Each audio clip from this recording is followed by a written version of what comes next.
Well, it's Moomamo.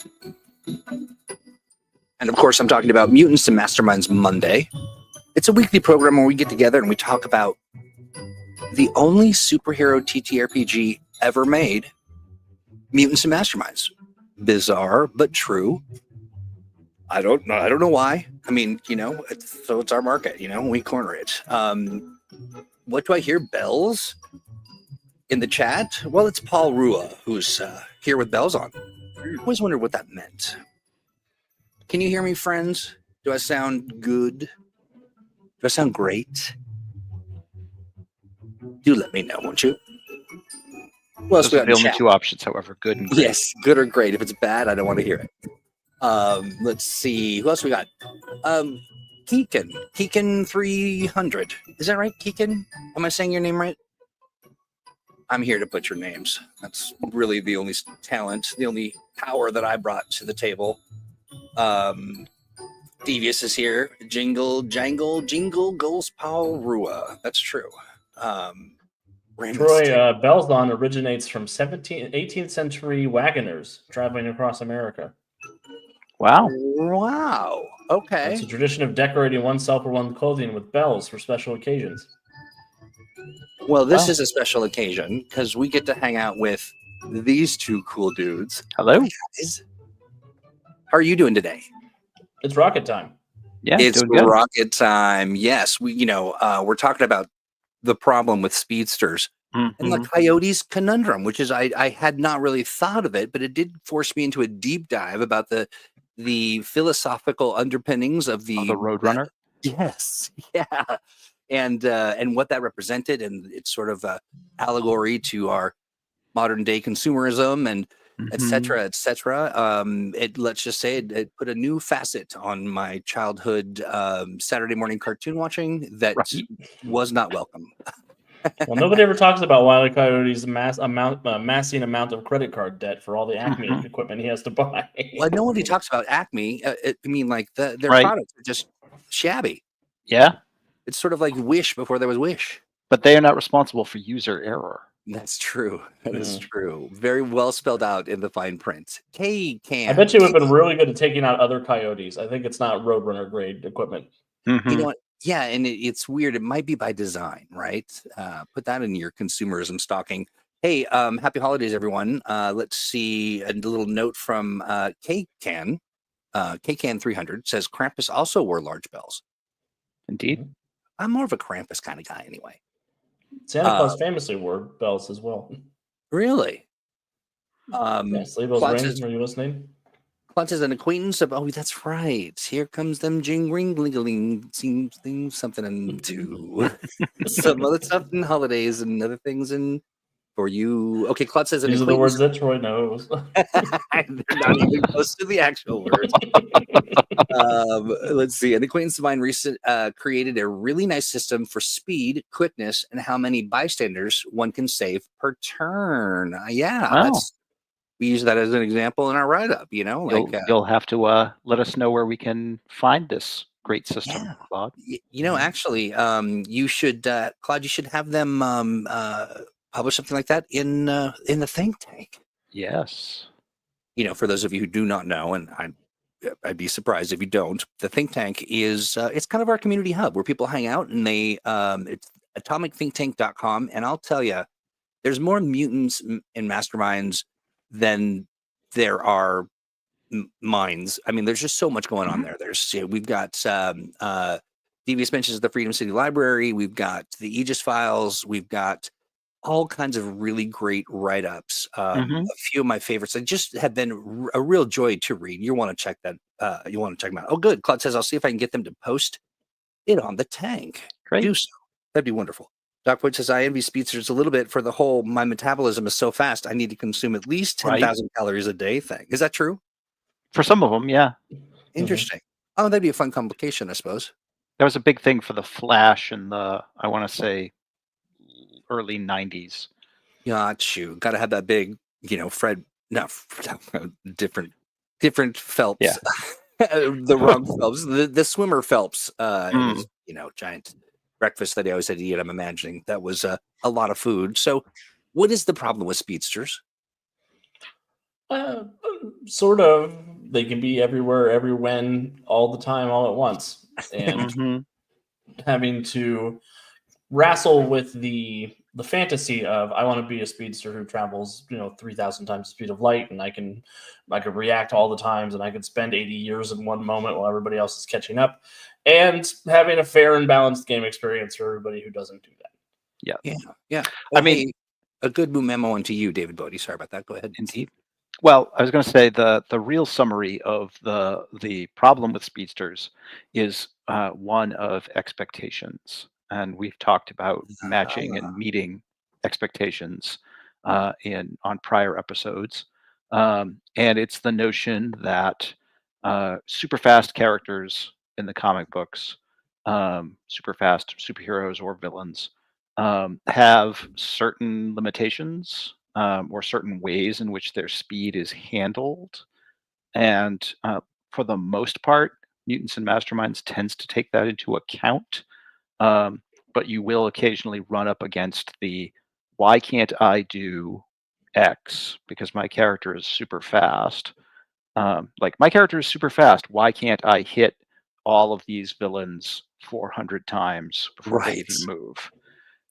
Because that's not the way it works. Well, and ultimately, it's not. You really got to impart that it's not as fun as it might sound. I mean, to do Hmm. it all and to win everything is really kind of the opposite of the experience, right? Yeah, Yeah, I tend to think so. Yeah. yeah, and I think it's important to help players of speedsters realize that there's a difference between real time and narrative time. Yes, Okay, indeed. explain And that. so just because your character is moving that fast, that doesn't mean they're doing all of that in a single comic book panel or in a single standard action. There's a breakup in the flow of the story that they need to be able to work with in order to make sure everybody's getting a fair shake at everything that's going on. Hmm.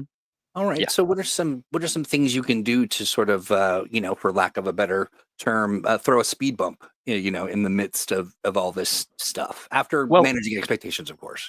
again, the funny thing is that largely speaking, M&M already does that in the sense that the way the game system is set up and the way the various speed-related powers are built, um, it's tricky for a speedster to actually break the rules in too many significant ways. Um, like Alex says, the primary thing you run into is that the really really super fast speedsters can basically be anywhere in an instant. If it's 10 miles away, that's like a move action for them. It's like, okay, I'm there and now I'm back. And I think some of that is just proper planning, on the game Yeah. master's part, to recognize that they can do that. So either create great opportunities for them to do that and look super cool, or make sure that your plans are not dependent on characters being able to not get somewhere in a hurry, Right. because That's the right. speedster can do that. Right. Right. Hey, RC says hola brochachos, which is Spanish Hola. for brochacho. I don't even know. Right. Um, so okay, interesting. I just had this flash, and yeah, often flash, So to speak. so to speak. The Fair idea point. of what would you do? What kind of madness would ensue if you ran a campaign and everybody was a speedster? Oh, I think that'd be super fun. I do I too. think Yeah. it'd be fun too. Yeah, have Yeah. have a nice Flash family adventure. Right. Yeah, yeah. I mean, so it would be very interesting to see how you could juxtapose the different qualities of speedsters against each other. Like Hmm. it would be one thing, like if you're traveling at the speed of time, I guess, you come back to the Yeah, I had spaceport a you're in. I ran a adventure arc that all the villains were speedsters. There was like 6 or 7 speedsters who came to Ooh, fun. stop, Yeah. What are some of which the is a good way to give them a taste of their own medicine. Yeah, right. Right. Yeah, I can imagine a group of players hating that villain team. Like, Mhm. I like Yes, David. Yeah. Bowman got it so bad. Two of the speedsters beat up Bowman, and they took his bow and they shot an arrow and ran him to catch them with his body. It was horrible. Wow, that's pretty rough. Yeah, because we've done the all Bowman kind of thing, and I'm imagining, like one of the storytelling elements. If you're moving that fast, no one around you is moving that fast, and so by the time you stop, maybe you've accelerated everybody around you, and they're all old now, or Mhm. something along those lines. Yeah, Yeah, I mean, you also get into the, speedsters are one of those characters. I mean, superheroes in general throw physics as we know it out the window. right. Speedsters in particular are characters that you probably just don't want to think too hard about how their powers work, Yeah, because they're basically impossible. A lot of the just notions of things like momentum, and the movement of anything, human sized at that speed, anywhere near anything would be right. just a disaster of tremendous proportions. Yeah. Oh, this is so funny. Claude says next Valentine's Day actual play at the speed of love. Love. Cupid needs another vacation. It's my favorite Pat Benatar song. Yeah. But you do definitely get the trope of like speedsters aging fast as a disadvantage. It was a class, as Paul actually mentions, it was a classic for the character Lightning from Thunder Agents. It's shown up for other speedsters. We have it for Double Time in Emerald City as a speedster character who's rapidly aging. Oh, what are the speedster characters in the canon for us? Oh gosh, you would have to ask because I didn't compile a list. Right, of course. Most famously, Johnny Rocket. Yeah, Johnny Rocket is kind of our signature speedster. Always messing up my titles. And I know we have Double Time, and we have a bunch of time controlling speedsters. Thereabouts, but we don't have a ton of speedsters in the canon. I know that we have a few more in Atlas of Earth Prime as well. And Johnny's clone, Jenny Rocket. Having trouble remembering who's in our canon and who's in the Earth Prime that I run. Who run Untold Stories Prime. Also that, yeah. I'm wondering too, Yeah. for those folks who are puttering around in the Aegis files, how many speedsters have been created to date? There's so many heroes and villains in there. I'm interested in the Logic Horse says I have a demon-themed villain speedster named Hellbent. I like that. I'm very curious. Chat, share with us your builds. Like, how have you created them, and what thought have you put into sort of do you create a complication for them that sort of makes it difficult for them to just be fast and everywhere all the time, or how are you handling that? I'm be interested to see. Mine is named Velocity Green. I like that, Doc Boyd. Atlas Verse. There's a Canadian one named Alouette. Alouette. Yep. Okay, that's true. I like that. I didn't realize there was a Jenny Rocket. Yep, Johnny's younger clone. Nice, very nice. Made by a gorilla. Yes, made by a gorilla mad scientist. Of course, those gorillas are always mucking as happens, sometimes. Oh yeah, okay. This is an interesting idea. I like that. If a speedster grabs a teammate and the sudden acceleration damages them, I mean, yeah, go from 0 to however many bazillion miles an hour. Sure. Well, it's important to have that discussion. How much real physics are we trying to bring into the game? Right. Okay. Yeah. Exactly that. Usually, speedsters could carry their teammates without a problem, but right. You get the issue of like if a speedster is going to evacuate a group of normal people from a space super fast, is that going to be any danger to them? And generally in the comics, the answer is no. People just move from place to place, instantly from the their point of view, and with no harm to them. So, is Cannonball from the New Mutants a speedster? Yes. He flies really fast. Yeah, yeah. I mean, I mean- know that he has he creates a protective barrier over himself as he's, as part of his Yes. huge powers. But Yeah. made me think. On the wonder- other hand, North Star from Alpha Flight is definitely a speedster. oh, And his sister sure. Aurora are speedsters. They're very fast. Got you.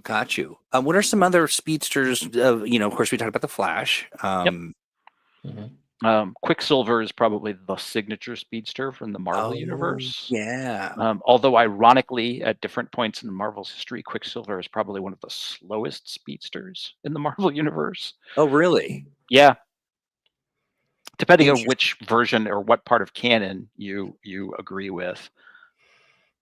I will say that I've always the speedster scene in the MCU was with Quicksilver was always it's amazing. It's really great to watch. Just sort of that running through and the little X-Men things. scene of Quicksilver Yes. running through the mansion. Yeah. Yeah, and getting everybody out, and kind of setting them up in certain poses or whatever. It was just really clever and really well done. Yep. Let's see. Doc Boy says, "Oh, what is that cosmic guy? The runner?" The runner, yes. Mark Waid did a fairly famous, well, I don't know if it was famous, but issue of Quasar where the runner stages a foot race among all the speedsters in the Marvel universe across Earth's solar system, basically, to determine who's the fastest. Kankin brings up velocity. Could outrun her ability to think and maneuver. Is that sounds like somebody? Well, that's wild. That's a very interesting complication. Right. You run faster than your synapses can fire. That's crazy. I love Yeah. that. That's going to get you in trouble. Yeah, that's It's right. a good way to introduce a limitation for a character, though. Yeah, it is. Yeah, absolutely. It is. Let's see. Valken says, I have 2 speedsters in my material right now, Speed Freak and Overdrive. There's a lesser speedster who has more strength than speed called Jawbreaker. Okay. And a few that can fly, but none of them break 4,000 miles per hour. Well, that's interesting too. Yeah. I suppose that would be an interesting discussion to come to an agreement at what the max miles per hour are and all that. Like how deep do you go into that with a player? Well, I mean, in terms of the numbers, for folks who are interested, rank 29 is the speed of light. However, when you're on a planet the size of Earth, rank 24 is the maximum distance you could move in a move action. Because basically at that point you would circle the entire Earth in a move action. So you could go anywhere on Earth with rank 24 speed. There's not much point in having a rank higher than that because, apart from the fact that you can say you're faster than someone else, Right. because you're not going to be able to go any faster, on the Earth's surface effectively, as far as that goes. But it's well within the realm of possibility for an M&M character to have speed that high. Gotcha. And then it's just a question of how realistic is your setting, and what is the top speed of something moving anywhere near the Earth, and what's that right? Yeah, what's the impact on the speedster? And this is interesting. Logicorp brings up a really cool version of that was played by is that Taliesin Jaffe on the Callisto 6 actual play, character named Synapse, and he couldn't write anything into long-term memory while using his speed as he was faster than thought. Clever. I like that. That is interesting. Yeah. I can't learn anything. I can't remember anything. Right. Yeah. While I'm using super speed anyway. Right. Yeah. That's crazy. That's such a great idea. Let me see. Paul says we had a speedster called Redline who had his back broken. Oof. Dr. Kilimanjaro ended up building him a robot body so he could project his mind into. Oh, interesting. Okay. Yeah. Are there any speedsters in the Valiant universe that we're aware of? That's a good question. I'm trying to remember. There are some characters in the Valiant universe who are fairly fast acting, but not like super speedsters in terms of like just covering ground distance. Like their thing. running really Yeah. fast, sort of a thing. Not Looks that I like can think of offhand. looks like Yeah, there's a I mean, couple. Exo Manowar is fast, but interstellar travel fast. Right. I mean, he can fly fast, you know, Yeah, but Interesting. it's So I'm probably looking a at harbinger, probably a superhuman Psyop. speed. I have like they've got Kay McHenry. Yeah, there is a harbinger who acts really fast. I'm not sure if she's There's a moves Jimmy Dalton super as fast. well. At least that's what they have listed on their, superhuman speed kind of space. Yeah. But Dr. Solar, Mothman. Yeah, Dr. Solar's not in current Valiant canon anyway. I see. As far as that goes. Weasel. So, Logic Core brings up the whole notion of collateral damage with speedsters, and that's another one of those things that you need to decide is part of your sort of genre rules. Mm. You know, can a character, can a speedster zip through downtown at Mach 10, without like blowing out every window that they go Eardrum. past, and right, What happens creating if they hit a regular person going at high speed? yeah, those sorts of things. And some of it is just going to be deciding that there's, some weird super speed effect that's part of the character's powers that prevents all of that sort of thing from happening. Because otherwise it gets to be a real bummer. If you want to do a lighthearted superhero thing, Right. and oops, I've wrecked the entire city just by moving. Right, I've saved all the citizens, but they're now all bald because the speed of the wind as what do they call that? Not debilitated, debilitated, the debilitating wind. Yeah. Simon mentions other Atlas speedsters. What is that? Royo? Red Eyes. Yeah. Rose. Shimmer, Desert Wasp, and Ghibli. Oops. Yeah, Valiant sounds like such a nice. Deuce says Valiant sounds like such a nice place. It is a little grittier than. Deuce notoriously hates speedsters. That's right. His motto at our sign off is "Friends don't let friends play speedsters." I love that. Oh, this is a good one too. This is great. Logically, you're just coming up with a bunch of these great notions here. That idea that you're going so fast, the friction around you sets, the place ablaze. That could be really problematic. That's how my poor sweet teddy bear got set on fire. Was the speedster ran too fast by him, and his poor little face. Oh, that poor guy. Wait, is he a good guy or a bad guy? That's a tough question. It's morally complicated. It's complicated. He's a good guy and a bad guy. Devious says, just posted the Atomic Think Tank Eminem speed chart. Nice. Thank you, my friend. Atlas also has the Sprinter, a hero from Japan who underwent experimental surgery to gain super speed, and her unstatted inspiration, the British Crimson Comet. The Crimson Comet. That's a good name. Right. I like that. Also the occasional nickname of the Flash. Yeah. Now, also, Falcon brings up A-Train. Is that somebody we know? That's from The Voice. Yeah. Oh, that's right. It is. That's right. I was like, it feels vaguely familiar, but I can't quite. Let's see. Paul says I have a speedster character called Jackalope. Jackalope Jr. Yeah. Based in the Southwest. He never appeared, but he was mentioned during the game. He had horns and vaguely rabbit-shaped. That's Chupacabra Jr. Oh, no, never mind. Right. Jackalope. Yeah, Jackalope. Is that Jackalope? I don't. Yeah, little rabbits with horns. Right. Yeah, right. No worries, Valken. That's fine. It's fun to kind of figure that stuff out too. We're always trying to figure out what the chat's on about. Red Rush, Claude says from Invincible. Oh, I don't think I've seen that. So we're going to go with a he's not in it speedster for very quiz long. show. He's not in it for very long. But he suffers for a long time before it's over. Oh, well, long time from his perspective, at least. Right. Okay, interesting. With engines in his calves. Along those lines, there's a fun bit with the Justice League movie where Superman is like returned from the dead, and the Justice League is faced with having to fight him, basically. And there's that moment where the Flash realizes that Superman is almost as fast as him and can see Yeah. him. Right. You know, like uh-oh.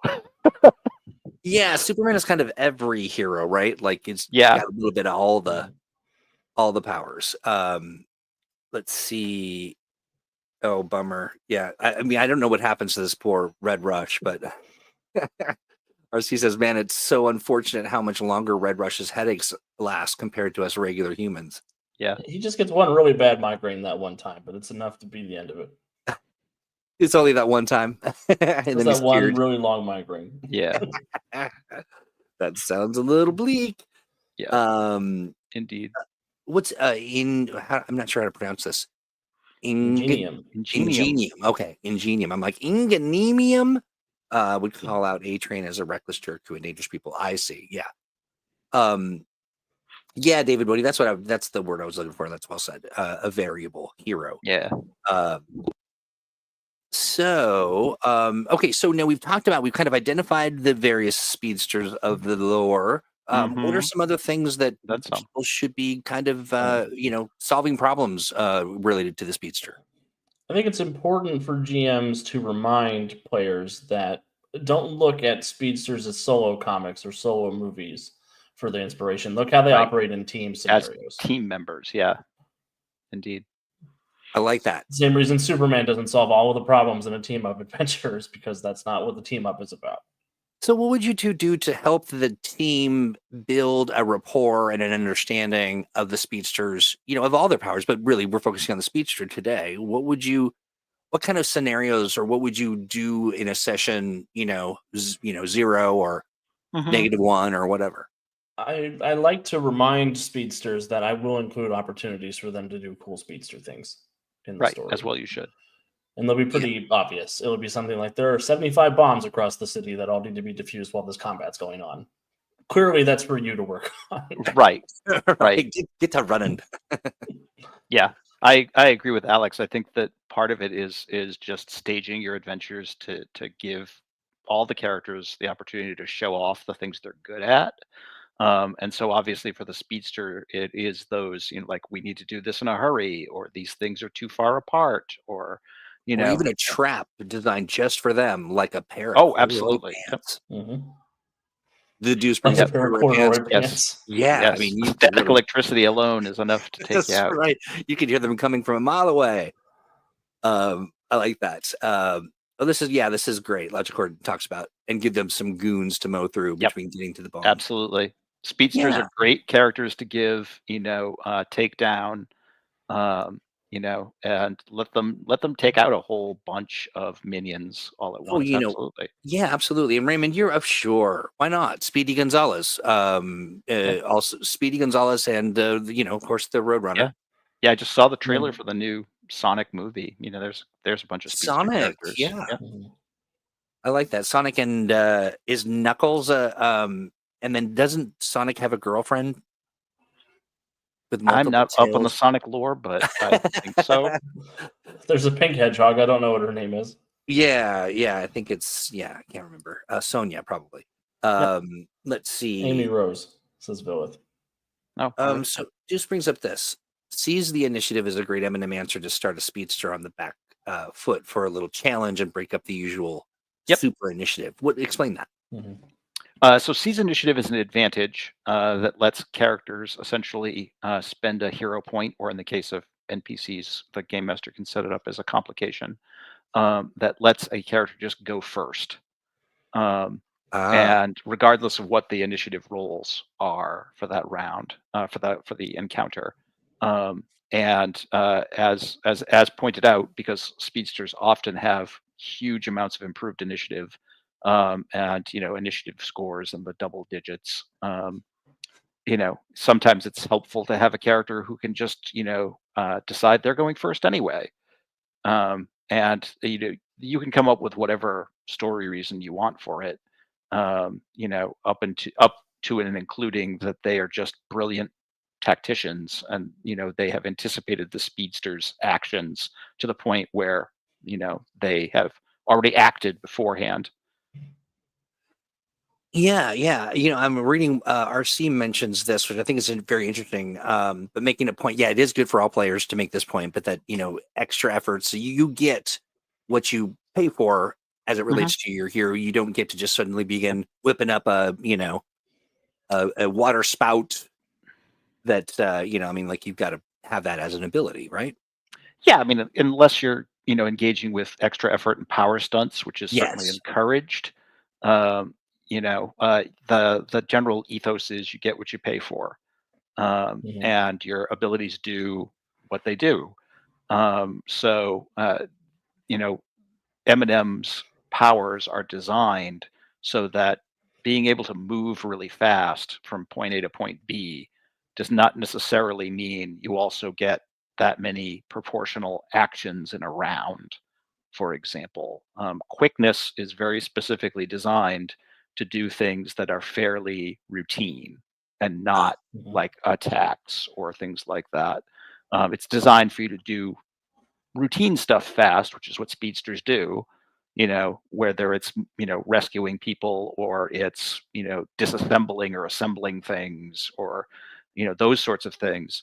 But it's not necessarily fighting. There are a bunch of other abilities that simulate being able to do a lot of attacks, but they're also very focused on particular area or particular type of opponents or those kinds of things, to manage that aspect of the character. I can see how the speedster would present a particularly interesting problem for the GM because you've got to think of all the edge cases, like this one right here, being immune to bullets because you're faster than them. Like I Hmm. could see how that would be a really easy Sure, assumption for a player to sure. make. But you're like, Well, you know, Yeah, just get the bad guys projectiles. lasers. I was right, just gonna say, right? Projectiles in general. Can you run right. faster than the laser? I And mean, it's another one of those aspects of the comics, that is like, yeah, I get that your character is probably, technically speaking, so fast nobody should even be able to see them. Um, but that's not how it works. you know, yeah, I yeah. mean, people do hit speedsters, I mean, their defenses are usually very high, but it Mhm. still happens, you Oh know. yeah, David That is Bodie. a We talked about that just a little bit earlier in the program about Quicksilver and that Yep. great Mhm. scene.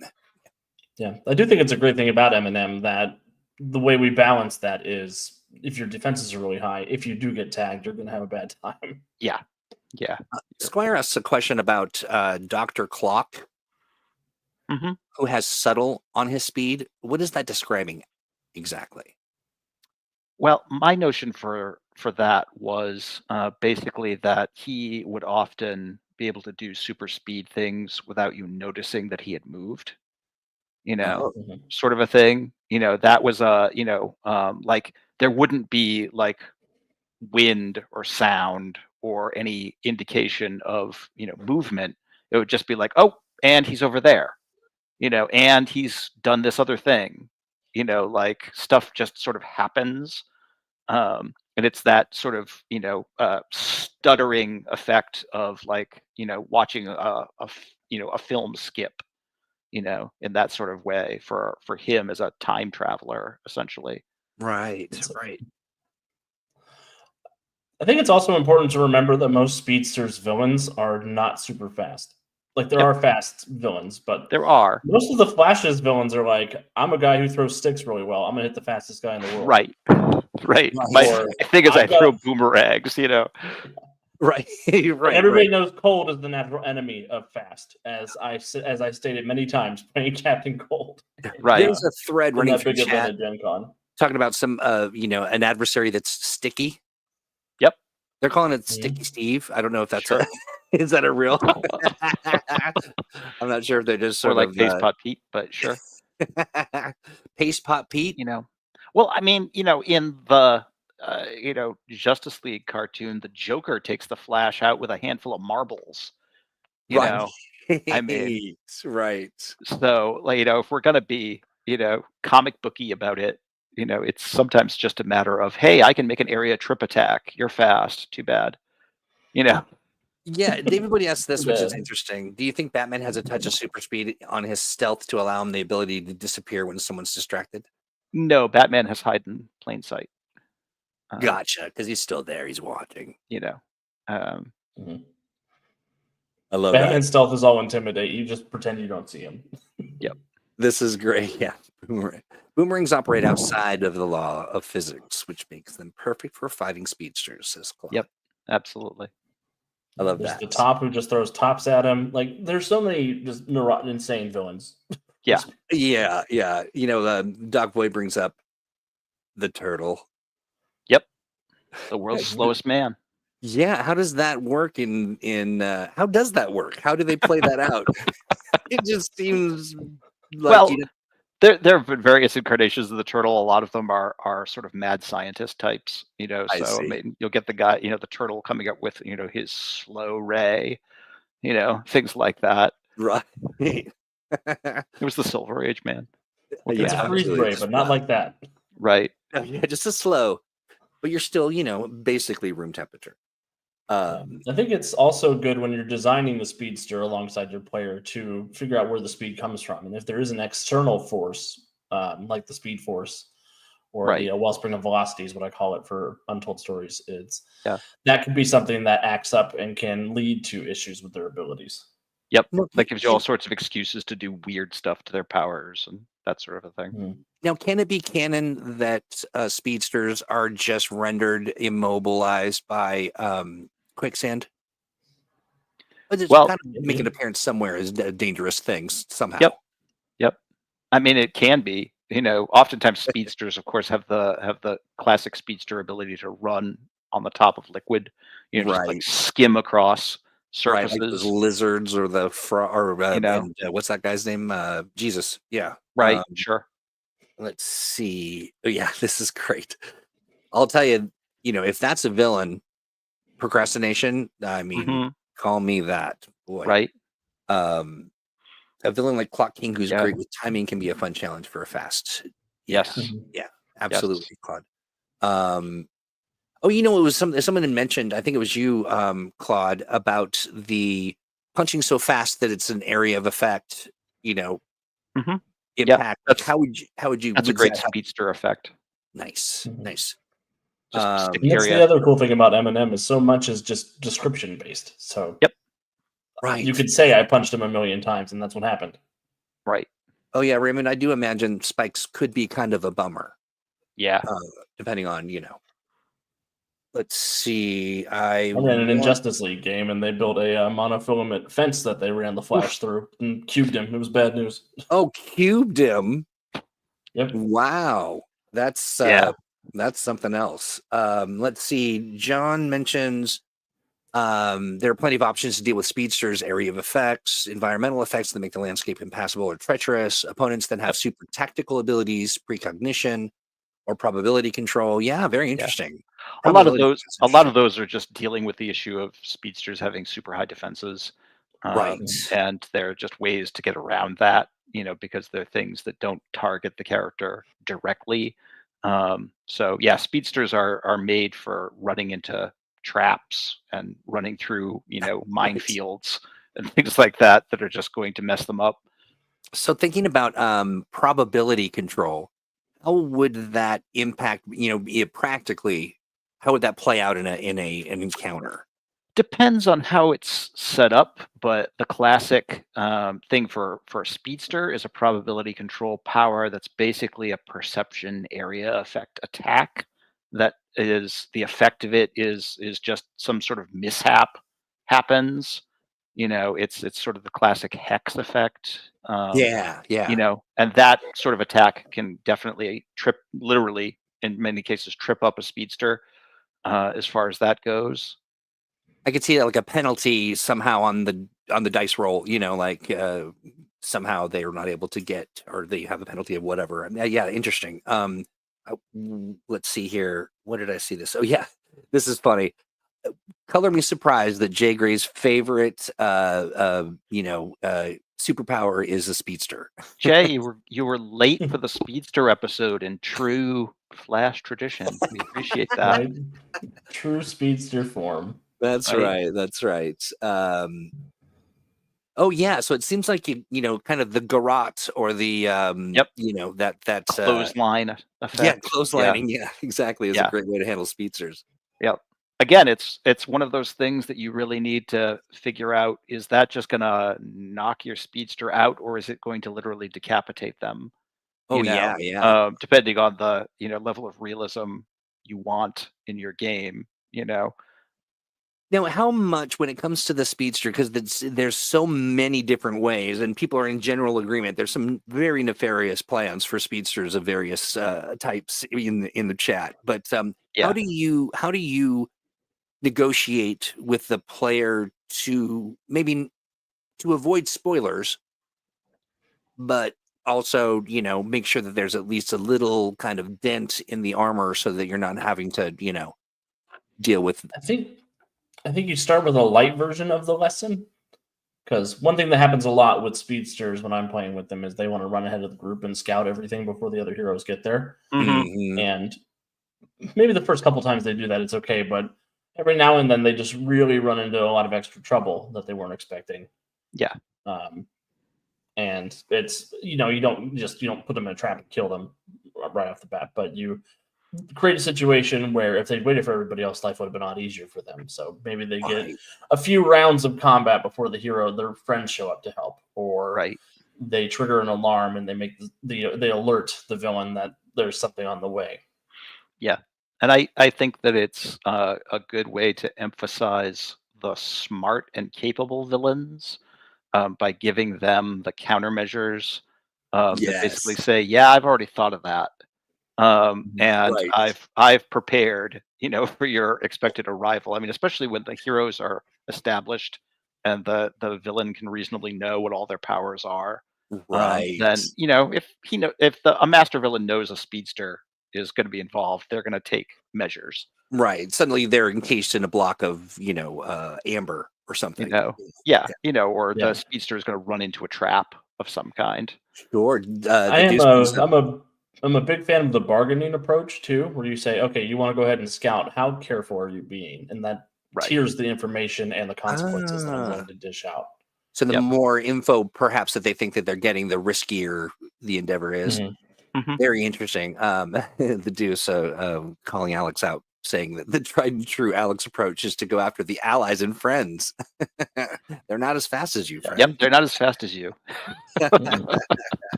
I like that a lot. Catching on to my ways. Right. Oh yeah, yeah, Jay Gray. This is a wise thought is that the shortcuts create long delays Hmm. from Gandalf. Yep. Let's see. Yeah, I'd also say if you're going to deal with the scouting thing, don't make it a whole scene. Just No. give a brief. You run through here. This is the information. Here's what you get, find and out. they come back. That way, it's not. I'm talking to the one player for 15 minutes while everybody else is waiting to catch up. Oh, that's a really important thing to Yep. mention. Yeah, just making sure that there's balance at the table, so everyone's got time for the mic. If the speedster's always running to the microphone before everyone else, Yeah. then And yeah. it's pretty key to point out that from a system perspective, again, quickness and speed give characters the ability to do routine things really fast. Mm, So you can say, yes, you search the entire area really quickly, but basically, I'm going to tell you what your routine perception bonus would tell you if you had, searched the entire area. I'm basically not going to have you make a perception check. You're going to get your baseline level of success because you searched really fast. right. Yeah. So you didn't really take a super close look at anything so far as that goes. So Oh, here's basically the basic information you know. here's a good complication for speedsters. You type so fast that you sound like you're screaming all the time. Right? The Doppler Like effect that. is the real problem. They're That's screaming for a second, then they're gone. Yeah. Hey. Yeah. Yeah, I And like that. that's by the way another speedster realism thing that you have to decide whether you want to deal with or not, because technically speaking, speedsters using super speed shouldn't be audible to anybody. They should sound like a Right. little high-pitched blip, that is too fast for anybody to hear. Oh, that's a good point. Yeah. How do you Gary, manage turn the your comm off. It sounds like a hurricane. right? Yeah, Right? yeah. You're All you killing hear is it. wind. How would that translate to telepathy? Well, you have to decide whether or not they think fast. I guess. Yeah, and or Mhm. people can listen or perceive fast. Yeah. Like, are they going to be talking as or thinking as fast as they're going? Like, that could be really Yeah. complicated. It could be talk about a migraine. Yeah, that's one of my favorite things about a lot of speedster heroes is they often don't think as fast as they move. No. Right. Ironically, a lot of speedster heroes are very have a very short fuse, Ah, but don't tend to think multiple steps ahead. right. I like that. Let's see. Paul Yeah, mentions and we haven't mentioned it yet, but Power Profiles has an excellent breakdown of speed powers It does indeed. related to now. what powers to take, complications, all that good stuff. Yeah. Yeah, in classic Mutants and Masterminds fashion, like what are the complications of this situation and build them into your character and Yeah, really have that whole discussion. section on Yeah. that. In fact, Paul, you do you mean to say that speedsters can be a pain in the hands of players who want to optimize their characters or min max? well, Yeah. I would argue that any character can be a pain in the hand as a player who wants to optimize the character and argue with you about the rules. And they come in Mhm. all whether they're a blaster or a psychic. Right. Pretty much Yeah. Yeah, they can regardless be of what their any. powers are. And that's just a matter of getting the player on board and being like, look, man, like we're all playing a game here. Right. Yeah, yeah, exactly. Slow your roll, as it were. Okay, so let's talk real quick before we move into sort of updates because it's now time flies. This Yeah. show makes us This one goes speedsters. by really fast. Goes very, very fast. But so what are some of the so if someone wants to add to their library or they want to consult the one that they've already got, where are they going to go for good speedster guidance and detail? Well, for Eminem, obviously Alex is right. You want to start reading the Speed Powers chapter of Power Profiles. That's a great place to begin, so far as that goes. Read the guidelines in Game Master's Guide about handling problem powers and things like that. If you're talking about just source material, Sure. start reading comic books with speedster heroes in them, like the Flash and Quicksilver and the like, and see different writers' interpretations of those characters. I love that. Let's Alex, see. any other good resources folks should be checking out, do you think? I think that covers it. I'm trying to think if there's an adventure that features a speedster very heavily or not. Mm, If not, we should probably write something then. If yeah, it's probably featured. should. I'm telling you, all speedsters. Right? It's really appealing to me. I mean, definitely take a look at different genres of comics as well. As folks have pointed out, speedsters have been treated very realistically or non very realistically all across different comics. And you have to get a sense of, and manga for that Yeah. matter, you have to get a sense for what the style of your game is and what Mhm. calibrate your concept of what a speedster is accordingly. As far as that goes, there's going to be a big difference between a fairly four color superhero approach to speedsters and a fairly realistic one. Oh, interesting. Jay Gray brings up also there's some folk and mythological gods and such throughout That's true. history. Mhm. Absolutely. Very interesting. I'm Cole wondering, says great race, but I want a wacky races. I was adventure. Right. Alex. I was thinking the exact same. That's the Hanna-Barbera, right? Yeah. Yeah. Yeah, yeah. That's so great. That's everybody was there were folks with on that same page. Yeah, with various types of speed. No Yep. flyers or teleporters allowed. It would be interesting if a entity like a Q-like almost, I'm thinking of from Star Trek, but a Q-like entity summons all of the speedsters to Yep. That's the that. games. That's Yeah. that story from Quasar. Exactly what the runner does is summon all the Mm. speedsters in the universe and basically like you're going to run a race. Dance for me. Yes, I love that. That's great stuff. And just like the Olympics should, we should have one person who can't move at super speed to show what that baseline of this event is. Right. Right. I think every Olympic sport should have somebody who's not an athlete try to do the same thing. Yeah. Well, I think it might shut a Just- few people up at Just for home. comparison. Yeah, just for Yeah. exactly. Let me make sure I'm not missing anything here in the chat. I do like the notion of a speedster puzzle to figure out, and based on time and I don't know, spatial awareness and whatever. But that's super fun. Yeah. I love that notion. Let's see, what else do we got here? Like the break dancer. Is that is the break? I'm just. Oh, that's okay. I got it. I'm sorry. I'm just reading the chat. I'm trying to read it before I say it nowadays. Right. But this is the idea that there's somebody called the breakdancer, just doing some super speed breakdancing. Right. I love that. Oh, we could even do like the TikTok dancer. You're moving so Yes. fast. I love that. Yes.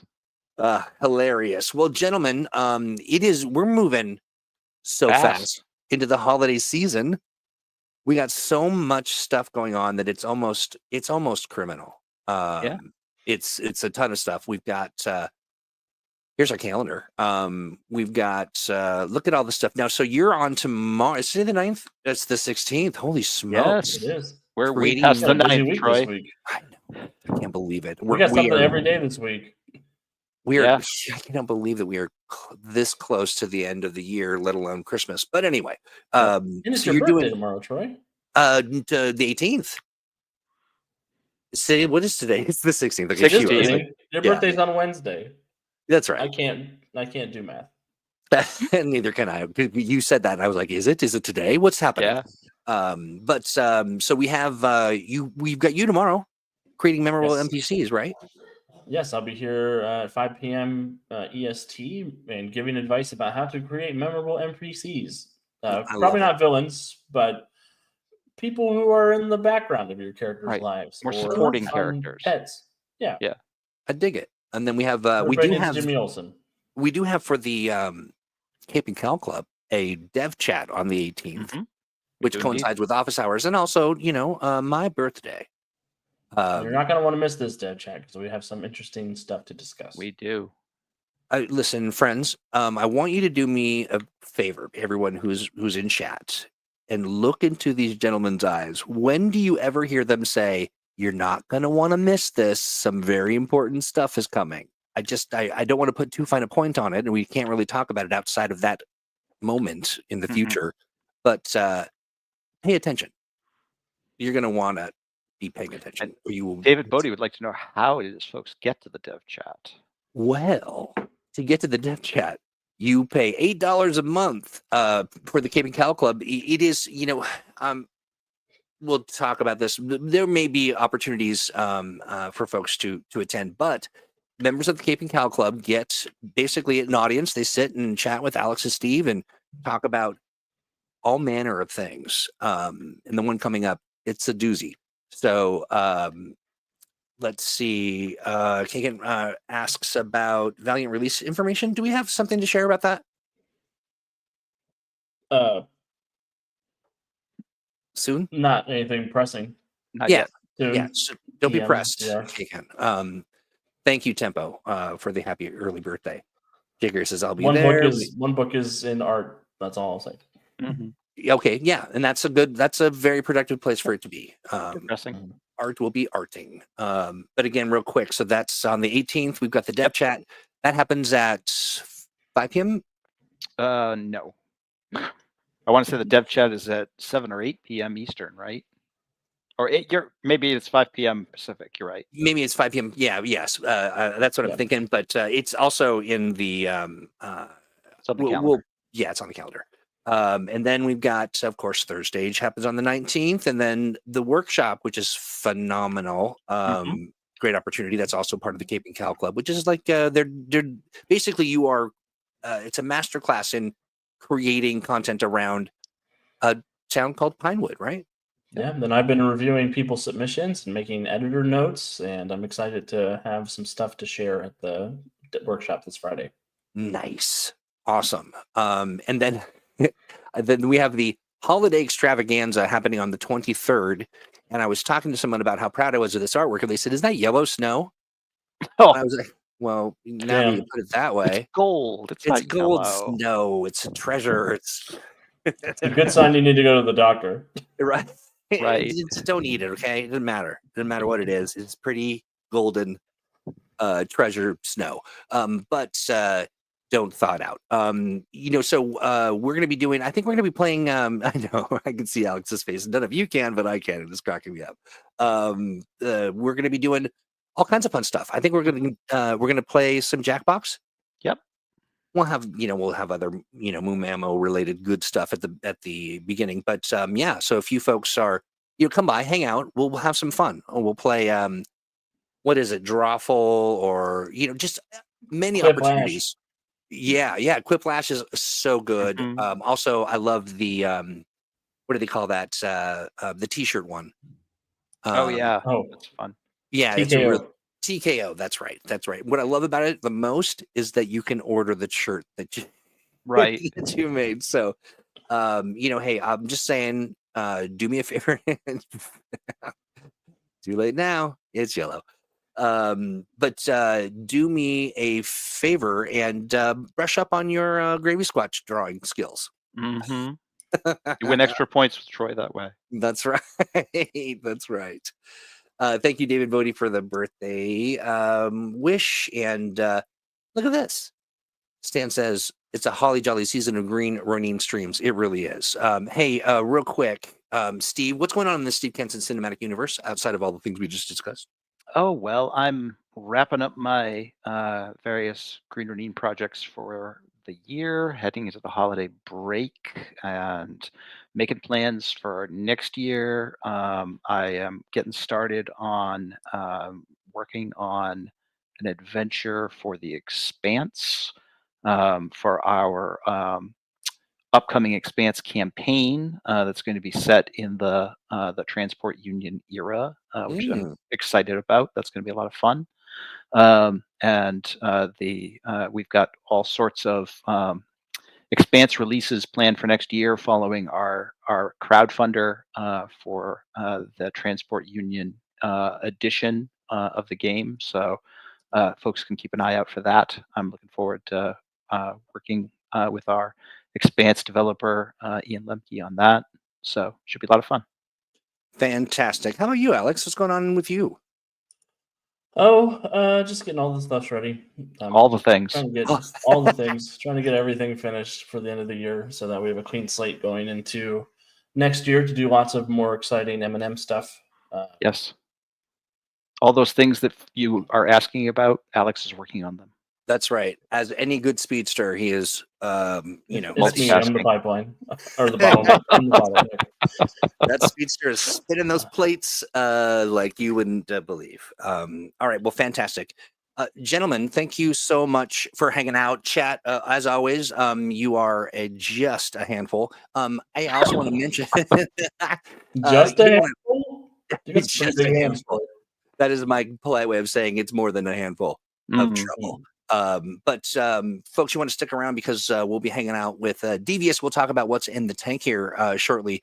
But in the interim, make sure you're looking at the schedule. If you if you got questions about the Cape and Cowl, and I will say this: I have set it up as a little early Christmas thank you that you'll get your first month free.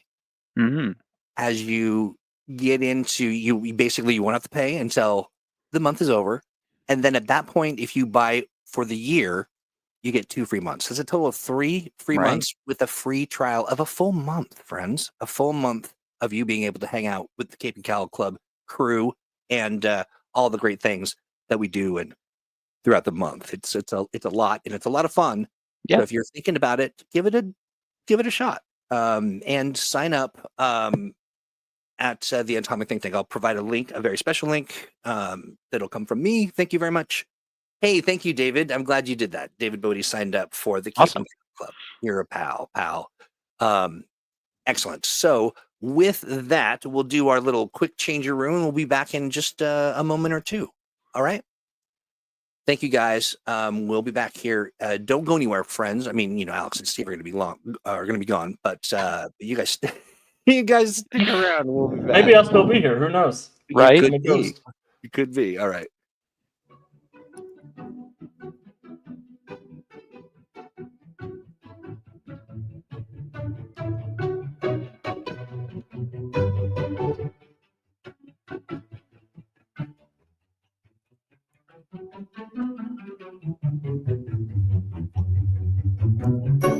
Hey, friends, if you are somebody who is doing something special in the Mutants and Masterminds community, maybe you are working on, maybe you've got one of the longest running podcasts about mutants and masterminds, or maybe you are a publisher, a third-party publisher working with the Super Powered by M&M license. Anything you're doing with mutants and masterminds that the community can partake in could be a commercial. All you need to do is give me about a minute of audio. It could even be as short as 30 seconds, but a minute is about right. And we'll play it during Mumamo. All you got to do is send me a note on the think tank at atomicthinktank.com. But now, how about we hang out with our buddy, Devious. Hi, pal. Can you hear me, pal? There you are. Yeah, I can. Anyway, like I was saying, I was telling the Mother Superior, technically you don't blow on it. That's just an expression. But if you use your hand, it's called. We're we live. live? Yeah, we're live. Oh my God! I do love how I do like how it says on the screen. The problem, devious heart. There you go. Yeah, that's pretty much correct. I am the problem. To a degree. Of course, we are having fun. Welcome. This is part of the broadcast. It's still part of the whole Mumamo vibe, but it's a little different because in this it is we like to call this what do we call it? We call it So, Mr. Super Spy, your President Reagan will not help you now. You are a prisoner of the United Soviet Socialist Republic, and you will answer our questions. Tell us, what's in the tank?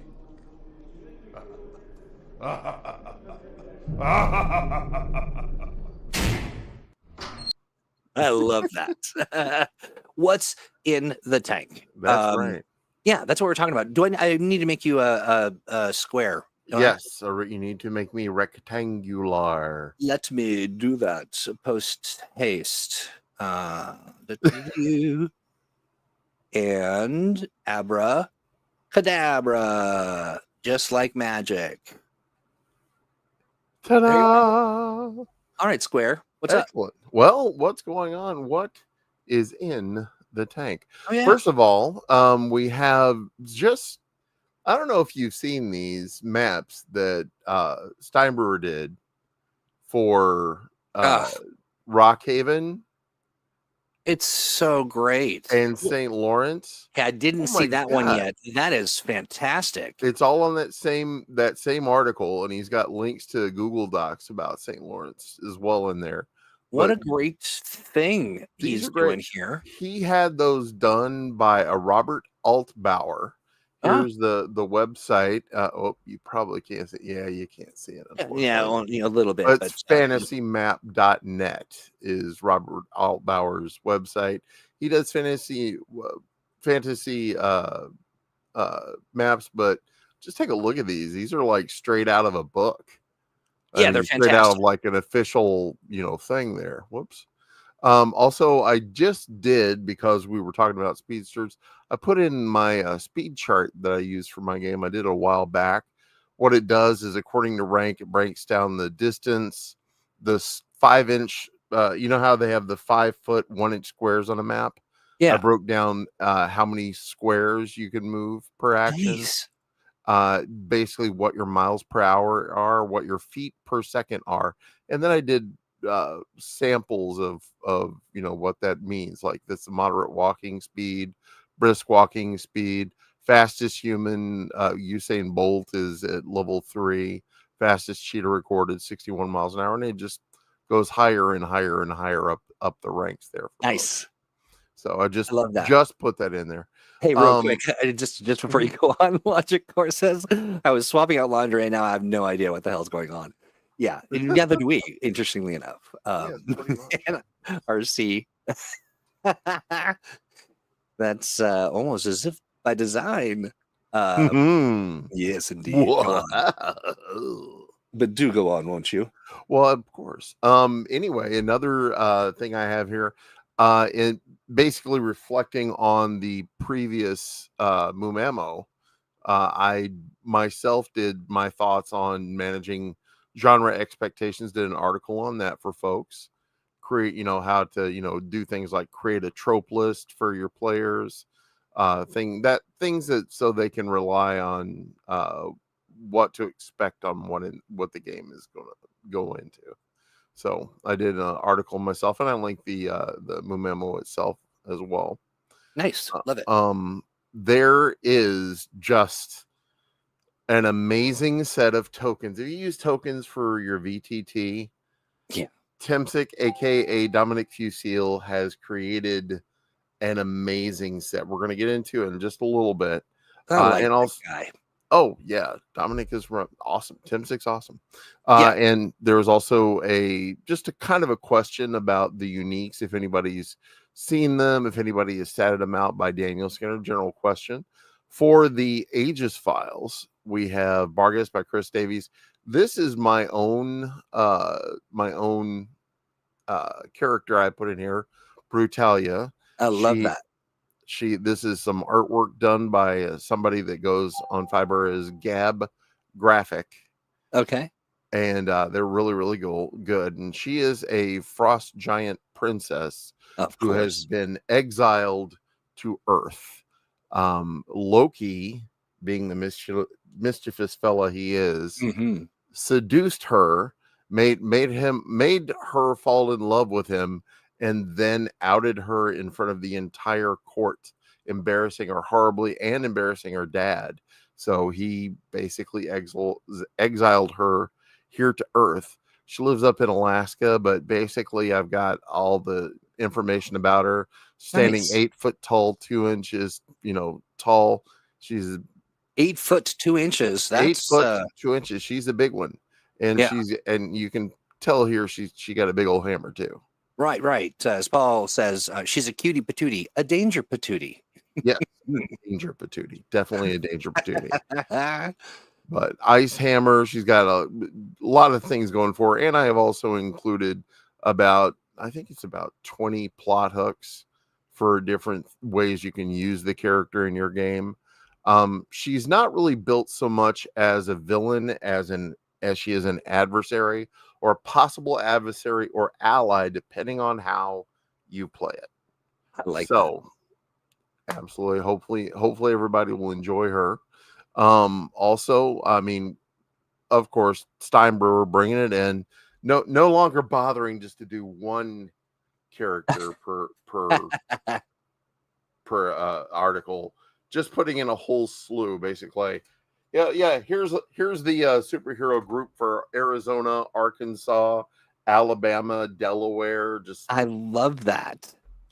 Absolutely. And I want to say too, friends, I really encourage you to dive in and check these out, because it's not just because in defiance of all known sort of understandings, or sort of the known wisdom, quantity and quality all at the same time.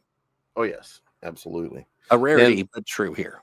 Oh, we also have, of course, Matt Maybury bringing in more Liberty League entries as well. He did an onslaught of Freedom Legion ones last time. Now he's starting in on more Liberty League returns entries as well. I love that. For the news, like you were talking about it, we've got just a solid week. Fun stuff. Solid week. Today dealing with Speedsters. What's that? Oh yes, there we go. Well, we're good to that. We've got Memo today. Tomorrow, Joy of Game Mastering, creating memorable NPCs, and then Wednesday, Dev Chat. That's right. And baby boy Troy's birthday. That's right. I'm really, I'm excited to finally be in my 30s. It's been it seems like such a long time I've been in my 20s. All right, I can't wait to get to my 13th birthday. That bar mitzvah bash, it'll be excellent. It will be my voice will change, and I'll be a man. It'll be awesome. Finally, yeah. Anyway, Thursday we got Thursdays, of course, and then Friday the 20th for those in the Cape and Cow Club. the Pinewood project. So looking forward to getting into that and digging into what he thinks of some of the stuff I've done. You know what? There's a certain holiday coming up. Yes, There is, and National Flag Day, I think. It's my favorite holiday of all, National Flag Day. Well, yes. Exactly. Well, I want to say this real quick before. Now, I want, of course, everyone go to the store, buy 10 of the things at full price. But there are going to be some things on their way, like for instance, mutants and master mugs. Mystery boxes. What did I call it? Sorry, let me look here. I didn't call it anything. Santa called it the Silver Surge Storm Gravy. Yeah, that's right. Gravy tables. Wow. I mean, I'm telling you, there's so much on its way that it's I can barely keep it in the stocking, or however you say. Saucy Squatchmas, everyone. Oh my. I love that. Absolutely. But yeah, go to the store, check it out. I mean, they've got a great mug. I'm looking at my mug right now. They've got some awesome t-shirts anywhere from 2X small to 5XL. Valiant Adventures role-playing games got the pre-orders available now. So if you want to get in on it, if you weren't part of the Kickstarter, or if you were part of the Kickstarter and you want to get more stuff. Yeah, let's not forget that there's so many great items in, we're talking the hero points. We're talking all kinds of fun stuff. Yeah. Absolutely. The real physical, hero points. Condition cards. Yeah. Exactly. All for Valiant. That's right. And of course, we have the calendar links in there as well. All Featured right. articles. Let's get to it. Let's get to Timzik's awesome tokens. Yeah. One of a kind project. It's something that he's dedicated his time to over the months, his entire life. Years. No, he's been working on this since he was about the age of 5. Exactly. And he's got character tokens in here from everything from characters from 1st to 3rd edition. These are all like bespoke to individual characters. Take a look at some of these, man. Just he's got Centurion, he's got Daedalus, he's got Lady Liberty. He's actually got Lady Liberty from like the original 1st edition, and just I couldn't be more I would go out and buy these tokens if I had my job, but he's giving it to you for free. Love how each one of the borders is like a callback to the character themselves. It's just a fantastic gift to the community. And I think I invite you all to go check those out. He's got a Google page full of them. You can go there. I put the link in here. I put the link here. And here's just a sample of this marvelousness. So for the denizens of the Atomic Think Tank, which I'm expecting that'll be everybody in chat and everybody who listens to this into the future in perpetuity, send Dominic a note and say, "Hey, thank you for doing this." Absolutely. Yeah, give him. It's nice to absolutely, Paul. That is, he really has. It was a wonderful surprise. He's been working on it for some time. But we love this kind of gumption, this kind of get up and go, this kind of work, chutzpah, this work to benefit the community at large. It is, and the tokens, as you can see, are just, they're just splendid. So do me a favor, reach out to him, say, hey, thanks, or it's always nice to leave a note and to sort of, cheer a post in the think tank. But it's even nicer when, let's say, like during a Mumamo or when you see Dominic hanging out, just say, hey, I saw that good thing you did. I like this notion of catching people doing wonderful things and celebrating it. Because we do. Absolutely. We have enough of the catching people doing stuff weird or wrong, right? I mean, so let's celebrate these good contributions as much as we may alert the world to the goings on around us that are less than savory. let's celebrate the stuff that is that's savory, like gravy squash. Absolutely fantastic. But just beautiful tokens. Definitely go take a look at them. If you do any kind of gaming on VTT, these are just perfect for that. Yeah, designed almost for that, indeed. Exactly. Well, So, fantastic. That's a lot of what's in the tank. What you Yeah. got some of the things cooking? I've actually got a couple of other Aegis files going. I'm going to try to knock out a few of my favorite characters that I've played with over the past couple of years, and I'll be putting those in the Aegis files. Just like with Brutalia, I'm going to try to give some plot hooks, how to integrate them into the game. There, I have been, doing trying to make characters that were formerly good guys, kind of maybe an ally, maybe an adversary, depending on how the players play it and how the GM decides to use that character. I love that. Hey, as a bit of foreshadowing, without sharing too much, I want people to imagine a future wherein something like this clicks into place. You're like, oh, that's what they were talking about. Some good soup says tank lore is ramping up. We should turn this into a module. Woot! Definitely. I don't know, definitely, but something. I don't know. Maybe nothing. I don't know. Hey, I do want to say to you, Devious. What do we have any speedsters in the tank or in the Aegis files? Well, there are some speedsters in there, but my upcoming Aegis files entry is going to be Rapid Roy in the Chattanooga Charger. How y'all doing? The Chattanooga Charger. I love that. Well, what's fun about that is that I really do. I'm gonna see what I can do. I would love to see Alex or Steve run an all speedster Cape and Cal Club engagement. That would be interesting. It would be super fun. I don't know. I think that someone noticed it in chat. I couldn't remember exactly who it was, but when I said that, Steve's eyes lit up like I saw joy and a little malice. I'll admit, a little, yeah. But what's meetings and masterminds without a little malice, right? That's right. It's meetings and masterminds and malice. Yeah, exactly. All right, my friend. Well, thank you so much for sharing all that good stuff, for being a lightning rod for community, collective creativity. I do appreciate it. And folks, you can dig into all of this stuff. It's a library meant for you. You can go to the atomicthinktank.com. You don't have to do it. Thank you, Duck Boyd. It was you. You don't have to do anything other than enjoy.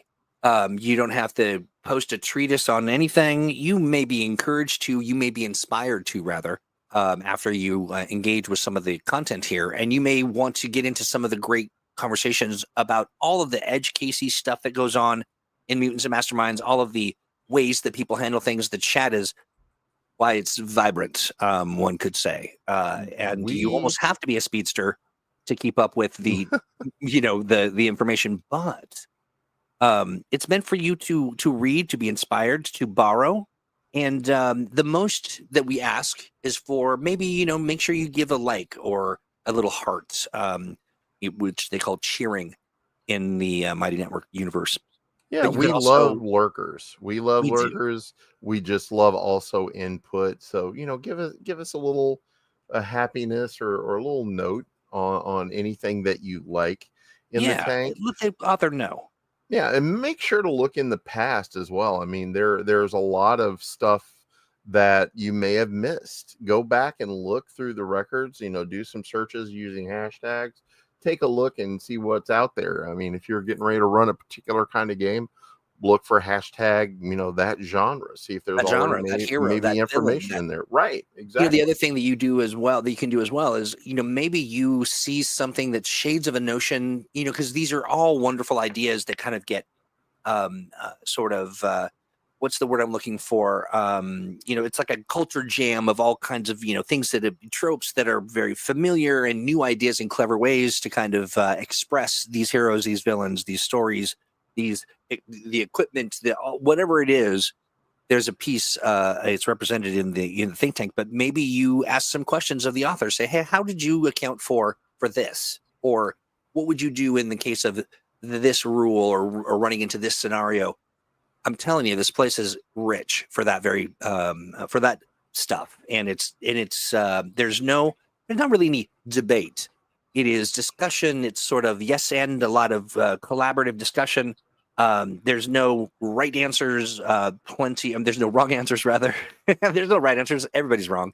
No, it's just creativity at its finest in a space that's really meant to foster that. And so, get in there and have some discussion, or read all the good stuff that people are putting together, because it is, I'll tell you, it is of a caliber that one may want to collate, particular entries for, future enjoyment. It is your collaboration station.